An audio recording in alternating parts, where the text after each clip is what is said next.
In the Moorish times, this was one of the centers where they cultivated silkworms. So all these mountainsides were all filled with trees, mulberry trees, and very sophisticated water channels. And so now it's like a really poor man's agriculture. They do just growing beans.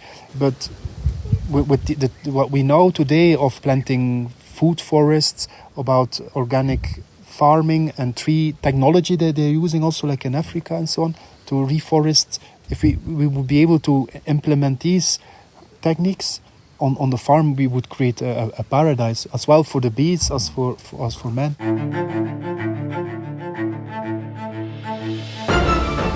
Stick Your Neck Out, the weekly podcast of the Giraffe Heroes Foundation.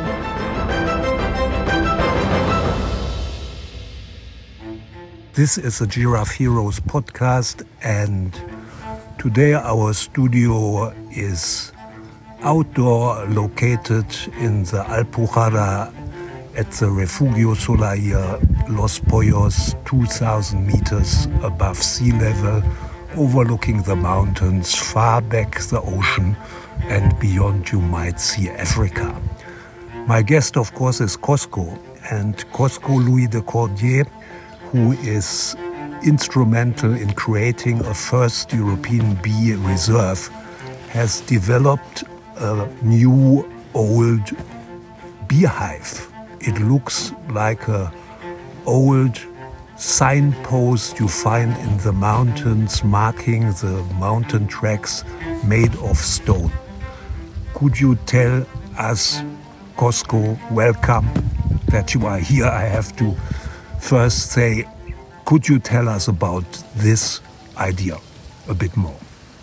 Yes, these beehives are inspired and on the research that's done for sustainable building. So natural houses, also the architecture that's locally built up here. So stone houses, which have very thick walls. We have like a very Mediterranean climate up here, so sometimes even in the winter can be very cold. In the summer it's very hot, but at night, because of the dry air, it cools very down at night. So it's like in the desert, can be very, very cold at night as well. So, and this thing is taken advantage of in the realization of these buildings. In a sense, these thick walls, they heat up during the day, and at night they cool off. So the thickness is related to how far the thermomassa is able to take in the heat, so that it doesn't penetrate all the way to the insides. And when the night comes, it cools off again. And this is what we actually want to apply on the realization and the building of these hives. But then on the inside, you have the Hang on, I would have to interrupt because I'm more of an amateur. How does bee housing and a house for human beings compare so easily? Okay. How do you get that idea? So first I went into the natural bee nests.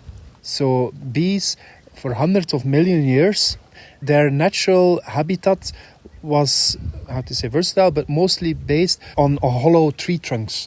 They also had rocks, and they had also even open hives without any. But mostly, certainly, bees are very related to a very forest-type environment. That's what's so. The bees are related to forests.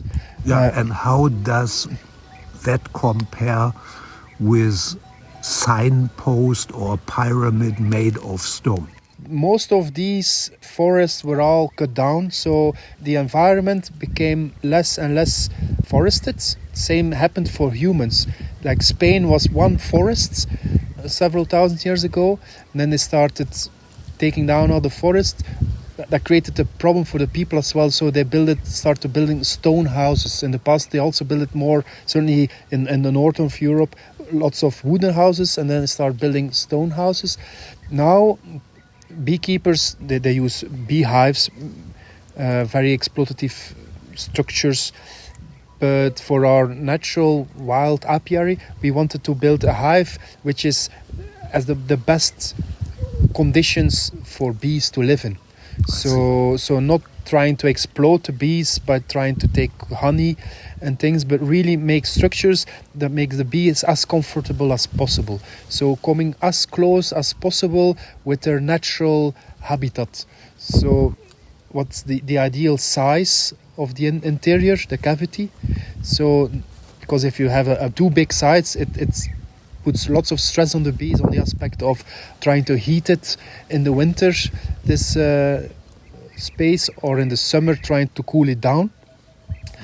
Also on the insulation aspect. So when bees swarm out, they're always going to look for what they are genetically, known for all these millions of years. That's why it's so difficult to put a bee in an artificial, hive, like a wooden box, because bees are a little bit reluctant to enter these things. But most of them do, because there's no other way. There are no options to find something else, because there are no trees anymore and no natural little cavities which match their preferences. And that's exactly what we want to build. So we will build these stone type of hives with the natural cavity inside, an opening which matches the opening what they prefer. So an opening which is not too big, quite small, but not too small, so that they still can have their create a natural air conditioning system with bees sitting at the entrance, and because when it's too big it doesn't work, when it's too small it doesn't work. Also the direction of the opening is also very important. So because they don't prefer direction on the north side, because that's cold wind blowing in, so they are very conscious about orientation as well.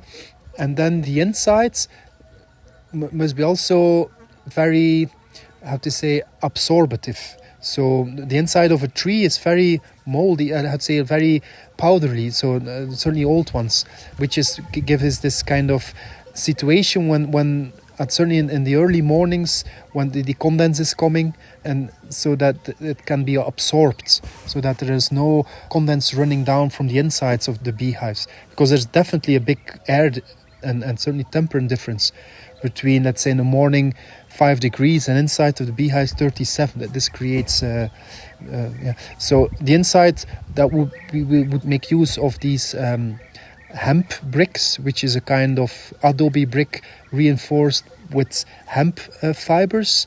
What's adobe? Adobe is a combination between clay, straw mostly, dung, animal dung, and sand. So this is the way how people built their houses for millennia. Even up to many pyramids in Egypt are made of adobe.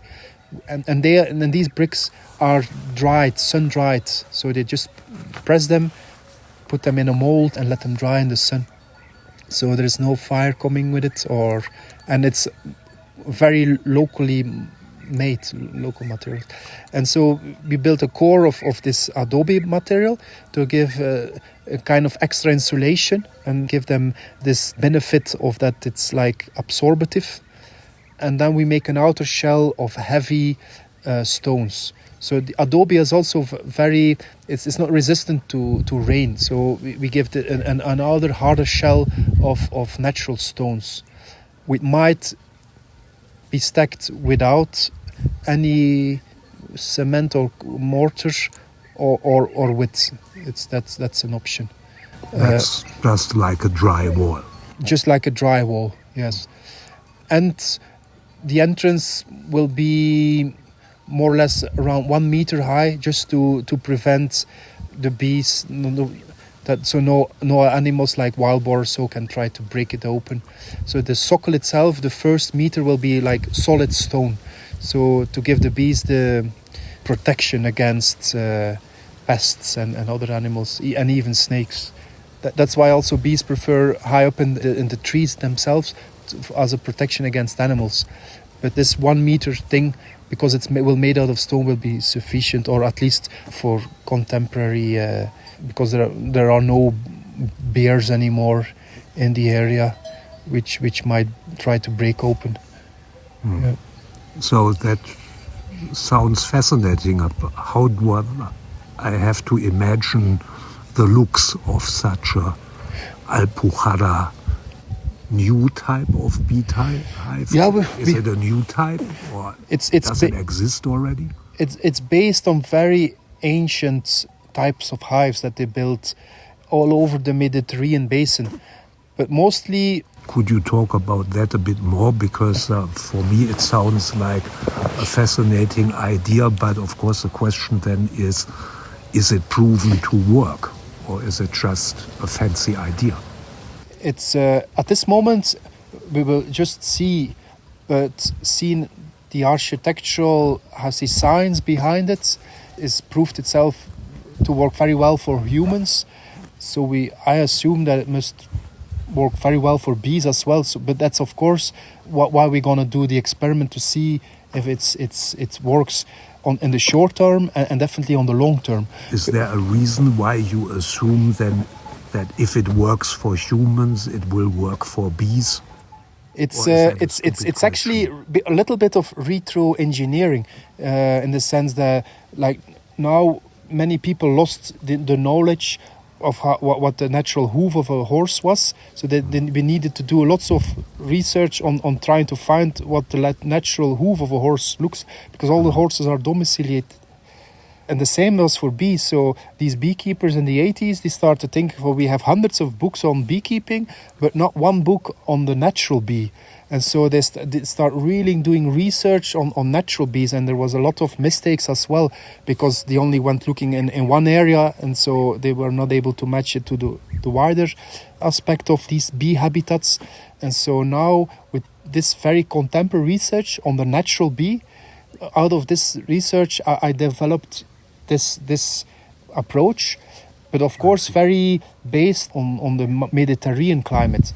Can you give examples of hives located in stone structures? Yes, and in the north of Spain you have these kind of stone structures which are looking very dome-shaped, which are very similar as the one that the shepherds use up there. And then up there they placed the beehives in the winter to protect them, mostly from bears, but also of course for the temperature. Are you saying that these bees could survive in these hives up here at 2,000 meters? There are bees who survive in Siberia, and so it's also related to give the bees a little bit of time to become adapted to the situation.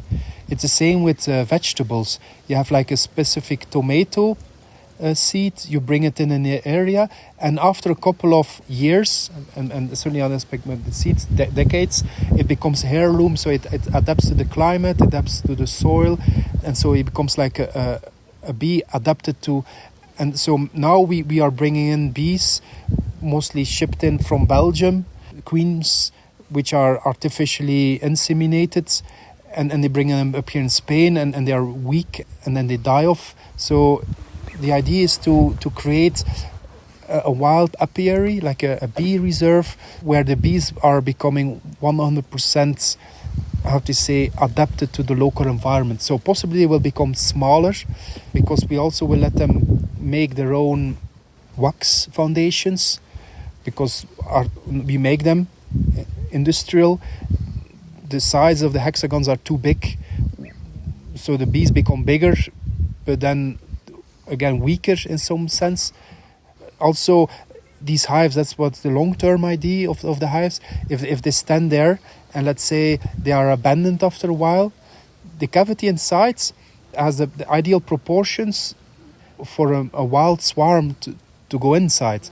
And a wild swarm actually always looks for a place where in the past there was already some beehive inside. They like the smell of wax and things like this. So some ancient, bee nests were used for centuries. And that's what I would love to see as well. Like maybe they are left behind by a beehive because they died out, or they moved because it was too dry. That's also one major aspect is climate change. In the past there was more or less a stable climate, with less extreme periods of drought or other things. And so now we need to also make beehives which are very helping the bees to deal with extreme situations like sudden drops of temperatures or extremely hot summers, so that they don't have to fight in their artificial wooden hives to keep the temperature at 37 degrees when the sun is beating on the outside and having a surface temperature of 80 degrees, 100 degrees. It's just a hell inside for them, and not to mention the reverse in the winter. So make some kind of extremely adapted habitats for them, which can weather the contemporary situations. That sounds convincing, as it sounds fascinating. So is it correct that you plan to put the first of these hives up here at Los Pollos? Yes. I have already some normal hives, which I'm at my house, which is in the Contrafesa, 1.5 hours from here, which is also very extreme climate, very dry in the summer. Up here at Los Pollos at 2,000 meters, we have a very hot summer, but temperatures in the winter can go really deep below zero for long areas. So if these hives are going to work up here, then we will have some good proof that they will be able to function other locations as well, even in Northern Europe. So when can I come and look at the first of these ancient innovative structures? Yeah, we had some delay because of the virus, but normally... So human beings also should have a new hive. Yeah, definitely. It's very similar. The bees, they have the varroa, and so now we have the corona. So, but normally next spring, yes, we will be up and building the first models. Actually, up here, what do the bees live on? I mean, what I can see here is that potentially there is a lot of vegetation, but there's also, you mentioned that in ancient times this was all forest here. Since we also have an issue with trees, do you think we could, or one could actually bring in some type of reforestation project here, at least on a pilot project scale? Definitely. Trees are extremely important for bees as well. Many people relate bees always with flowers, but most of the bees are living off trees. Yes. So I mean, if I look at this specific plot here, it's amazing how much natural water still seeps through. So we can see on this plot of land, which is maybe 5 hectares, but partly hilly, partly like beautiful soft slopes. And I can see there is a center type of area which forms like the core of this area, which is completely green and trees and even some water. I mean, how do you look at this? That will be good for the bees, I think. And what other things? Do you have any ideas how to further make use of this natural beneficial environment up here in this specific place? Yeah, now it's like just a shadow of what it was in the Moorish times. In the Moorish times, this was one of the centers where they cultivated silkworms. So all these mountainsides were all filled with trees, mulberry trees, and very sophisticated water channels. And so now it's like a really poor man's agriculture. They do just growing beans in a very simple way, but with what we know today of planting food forests, about organic farming and tree technology that they're using also like in Africa and so on to reforest wide areas, if we would be able to implement these techniques on the farm, we would create a paradise as well for the bees as for men. So this sounds really promising in a way. Just the last question, what type of timeline do you see for your grand plan of a first European natural bee reserve? The bee reserve is we started already like 4 years ago, I suppose. So now we have at least between 40 to 60 hives already distributed. So many people are working on cultivating bees in a natural way, like barefoot beekeepers. So now we want to take the step towards actually making these stone hives, permanent structures. So to more solidify the wild and natural aspect of it. And regarding the planting of trees, so could start tomorrow with it if we got the necessary support. That sounds great, Cosco. I mean, we have also Andre on board, Andre Wermelinger with his Free the Bees, who is working on exactly that same issue since several decades in Switzerland. We have your compatriot Hendrik Hers in Belgium, Bassevelde, who is working on new tree forests and also natural beekeeping. We are bringing all of you together with this little campaign. We hope something bigger will grow out of it. Do you have a message to the crowd to finish this great talk? Yeah, my message is, would be amazing if you could support us, but they can also really contribute by starting to help the bees locally where everybody lives, like by planting more flowers, more trees, and by supporting your local beekeepers. And perhaps you come around and build a stone hive. Yeah, that would be an idea. Special Cosco. Yes. Sculpture, right? Yes, that would be an idea. Okay, Cosco, great talking to you.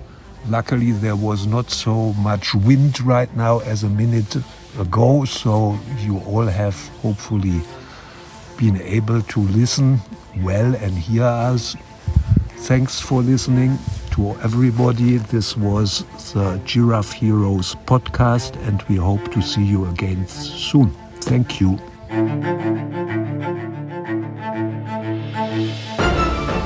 Stick Your Neck Out, the weekly podcast of the Giraffe Heroes Foundation.